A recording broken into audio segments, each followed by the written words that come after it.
Shara Magomedov versus Michal Oleksiejczuk. Shara kicks freely, but he's got those low hands. He's got great combos. He wants to stand. He's got good cardio. 91% of the bets, 84% of the money. Oleksiejczuk, I mean, we just saw him. He said he didn't get his arm snapped against Kevin Holland. I watched it like 3, 4, 5, 6, 7 times. I don't know. I kept rewinding it to see if I could see a snap. He says it didn't snap. Kevin Holland and other people say it did snap. Watching, and I'm in the medical profession. I can't tell. I'm not exactly sure. It definitely didn't bend the right way. Did it snap? Who knows? Shara's not going to beat him with a submission. Shara is, out of all the Dagestani guys, Shara is like, he has to be the worst wrestler. This dude does not grapple at all. He's just a purely striking Dagestani.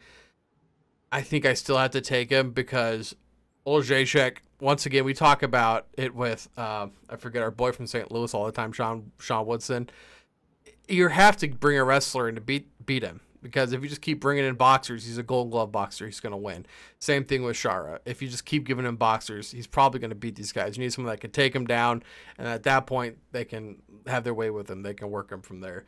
So Shara, it's not high enough for me to take a method. Once again, I think if you took KO decision, I doubt it takes much of the juice off. So I'll just take Shara money line. It's gross, but I don't really want any part of Oleksiejczuk probably going forward. There's just not a lot of guys I see in the division that if he is against them, I feel real confident he wins. What do you think, Bobby? Yeah, I don't have much to add to this. I completely agree. The ultimate test of Shara is going to be putting him up against a grappler. Yeah.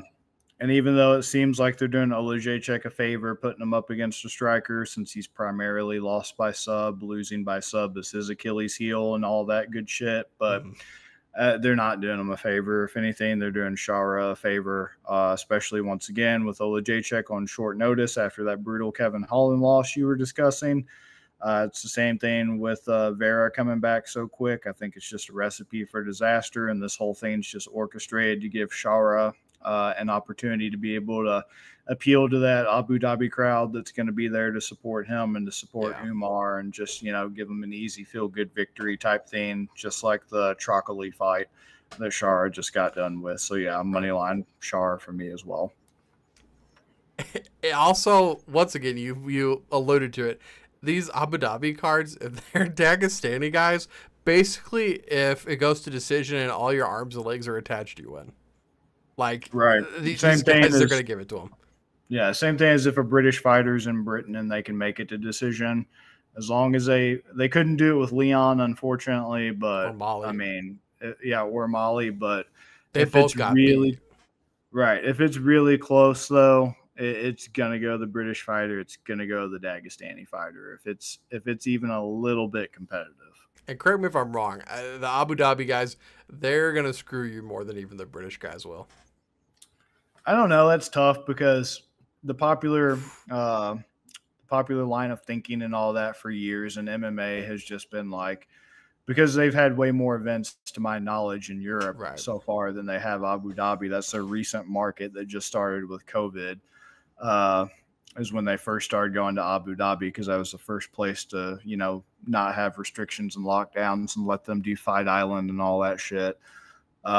It's hard to tell, but yeah, just the Europeans, especially, like I said, the British were just the main ones notorious, starting with Bisping. Like if they could fucking eke out a win for Bisping and everything, the hometown boy, they were going to try to do it. That's what pissed a lot of people off about the Anderson Silva fight between Bisping and him. I personally think Bisping won fair and square. I know why a lot of people don't, but yeah.